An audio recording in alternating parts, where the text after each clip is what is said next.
अस्सलाम वालेकुम। आ चुके हैं हम लोग एक बार फिर से एक और नई रिएक्शन वीडियो के साथ। और आज की वीडियो का टाइटल जो है, house India become the pharmacy of the world. मतलब इंडिया बनने जा रहा है फार्मेसी में, क्या दुनिया पे नंबर 1 पे, मतलब जाने जा हाँ, रहा है, मतलब पूरी दुनिया में मान। राज हाँ करने लगे। हाँ। तो राज कर रहा भी है वैसे मेरे को फार्मेसी की वर्ल्ड में। हम्म। तो सबसे पहले तो यार हमें इस बात की खुशी है कि पाकिस्तान को कोरोना वैक्सीन्स फ्री में दे रहा है इंडिया। पता है वो इस बात? अच्छा, मेरे को नहीं पता था। सीरियसली पता पता था? पता है चल। अच्छा, तो इसको पता है। और वो एक खुशी की बात है। दूसरा ये कि इंडिया जो है, मतलब वैसे भी पाकिस्तान से भी बहुत सारे लोग जाते हैं इलाज कराने के लिए वहाँ पे। किडनी और का, कैंसर का। बहुत सारे, मतलब इंडिया तकरीबन मेडिकल में, तो मेडिकल में क्या बाकी भी चीज़ों में बहुत आगे है, लेकिन अभी जिस चीज़ पे हम लोग देखने लगे हैं वो मेडिकल से रिलेटेड है। और चेक करते हैं इसके अंदर क्या क्या क्या चीज़ें। चीजें हैं। तो लेट्स गो, स्टार्ट करते हैं। हम्म। 1969 में इंडिया की फार्मास्यूटिकल इंडस्ट्री अपने खुद के मार्केट के अंदर सिर्फ 5% मेडिसिन के लिए जिम्मेदार थी और आज अपने खुद के मार्केट में 95% मेडिसिन का वाओ, मार्केट शेयर वो रखती है। मतलब मतलब के नहीं टॉपा। नहीं नहीं नहीं, इंडिया के अंदर का वो सबसे पहले ये बता रहा है कि 1965 में, मतलब सिर्फ वो अपनी जो प्रोडक्ट्स, मतलब अपनी जो फार्मेसी है, तो अपनी जो मेडिसिन थी ना, 5% देता था और पूरे अब इंडिया में। 95। अब 95, सिर्फ 5% बाहर से आती हैं पूरे वाओ इंडिया यार, में वाओ। ग्लोबली गजब। डेवलपिंग मार्केट की अगर हम बात करें तो यहाँ पर 85% जो भी मेडिसिन होते हैं वो हमारे देश के अंदर बनते हैं और साल 2020 में पूरे वर्ल्ड के लिए 64% ओह, मेडिसिन जो बनी वो हमारे देश में ही बनी थी। 64। और पूरी दुनिया में अब अगर 100% बनाया जाए, पूरी दुनिया का 100% बनाया जाए, उसमें से 64% इंडिया दे रहा है, मतलब मेडिसिन दे रहा वाओ है। यार। इसलिए इंडिया को फार्मेसी ऑफ द वर्ल्ड के नाम से भी जाना जाता है और ये नाम इंडिया को मिला कैसे, इसके बारे में आज हम जानेंगे। चलो, ये सवाल हमारे दिल में कब से चुभ रहा था। अच्छा, ऐसे कि इस वीडियो का डिस्क्रिप्शन में आप लोगों को लिंक मिल जाएगा ओरिजिनल वीडियो का। इस चैनल को भी सब्सक्राइब करना है और हमारे चैनल को भी वो लाजिम तो सब्सक्राइब करना लाजमी करना है। है, हाँ। बस इसकी बातें नहीं सुनी मेरी।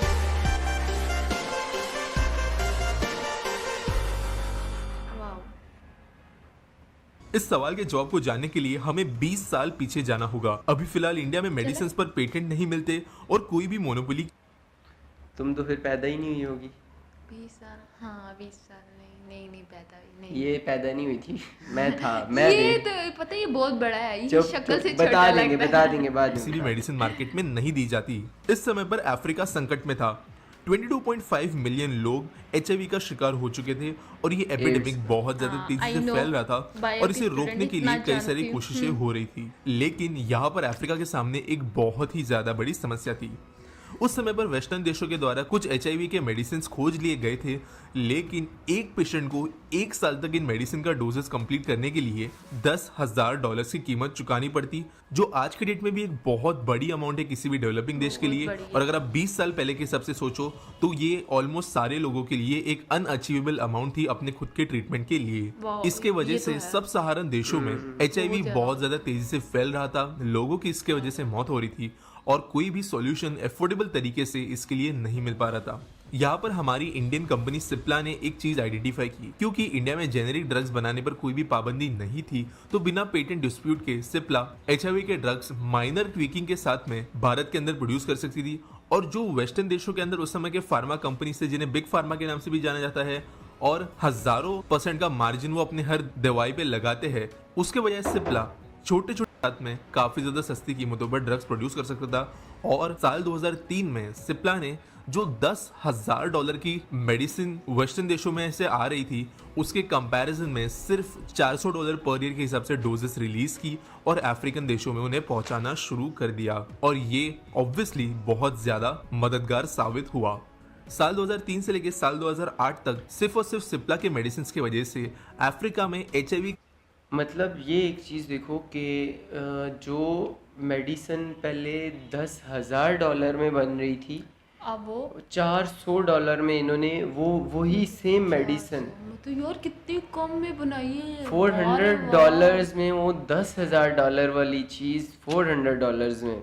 मैं केसेस impress हो गई। 18 गुना कम हो गए तुम और ये impress एक हो गई। एपिडेमिक लेवल पे फिर बाद में बस, नहीं बस, रहा। ज़्यादा हो गया। इसके बाद में यूनाइटेड नेशंस की जो एड्स ऑर्गेनाइजेशन है उनके डायरेक्टर ने पर्सनली अपने स्पीच के दौरान ये कहा कि अगर सिप्ला नहीं होती तो $2 बिलियन का खर्च जो इस पूरे अफ्रीकन मिशन में खर्च वाकई। हुए हैं उसके बजाय उन्हें तो इसकी 200 speech बिलियन पे डॉलर agree तक का करती। खर्च करना पड़ता था और इसके लिए वो सिप्ला को धन्यवाद देना चाहते हैं। इन चीजों के बनता बाद में था। इंडिया की फार्मा इंडस्ट्री पूरे वर्ल्ड के फोकस में धीरे धीरे आने लगी क्योंकि केमिकल कॉम्पोजिशन, क्वालिटी कंट्रोल और उन ड्रग के इफेक्ट में कोई भी चेंजेस नहीं थे जो इंडिया में बनते थे और किसी और देश में। इसलिए डॉक्टर्स का भी पूरा भरोसा था इंडियन ड्रग्स पर और बाद में जितने भी डेवलपिंग देश है, अंडर डेवलप्ड देश है और फिर कुछ डेवलप्ड देशों के अंदर भी इंडिया के ही फार्मास्यूटिकल इंडस्ट्रीज के द्वारा बनाए गए ड्रग्स को रिकमेंड किया जाने लगा और डॉक्टर्स और उनकी बॉडीज ने इसे काफी अच्छा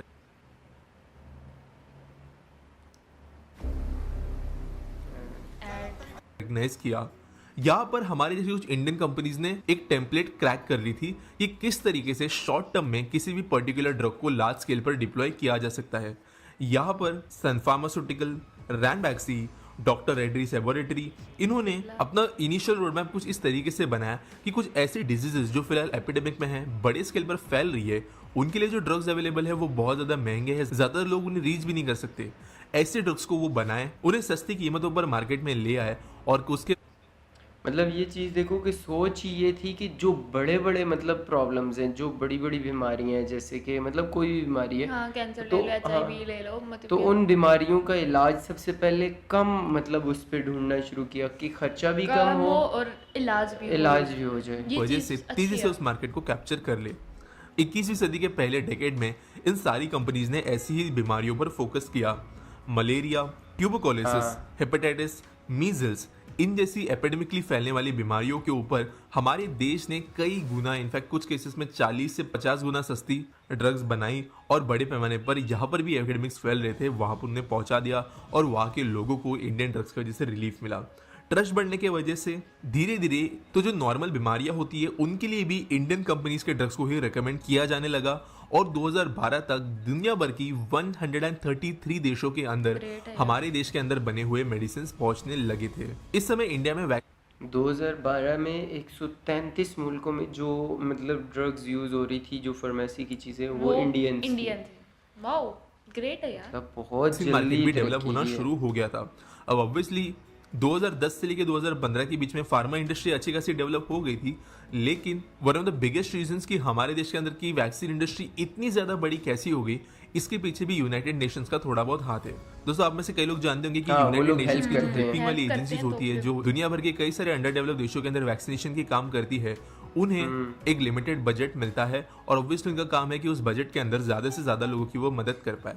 वेस्टर्न कंट्रीज में जो वैक्सीन बन रही थी उसके द्वारा एक दो देश भी ठीक से वैक्सीनेट नहीं हो पाते, जबकि हमारे इंडिया के अंदर बनी हुई वैक्सीन्स उसी कीमत पर पूरे के पूरे कॉन्टिनेंट्स को वैक्सीनेट करा सकती थी और इंडिया के पास में वो कैपेसिटी भी थी उन्हें प्रोड्यूस इस करने पे की। लास्ट में बात और करेंगे। यूनाइटेड नेशंस ने जो भी वैक्सीन आज तक यूज की है वो इंडिया में ही बनी और आज की डेट में दुनिया भर में हर 3 में से 1 वैक्सीन इंडिया में ही बनती है और साल 2021 में यह आंकड़ा 2 में से 1 हो गया है, यानी हर दूसरी वैक्सीन 50% ऑफ वैक्सीन इंडिया के अंदर ही बनती है। अब मैंने कई बार ये मेंशन कर दिया कि इंडिया की वैक्सीन और ड्रग्स बहुत सस्ते हैं, चीप है, लेकिन इससे मेरा मतलब क्या है थोड़ा कंटेक्स्ट के साथ में समझते हैं।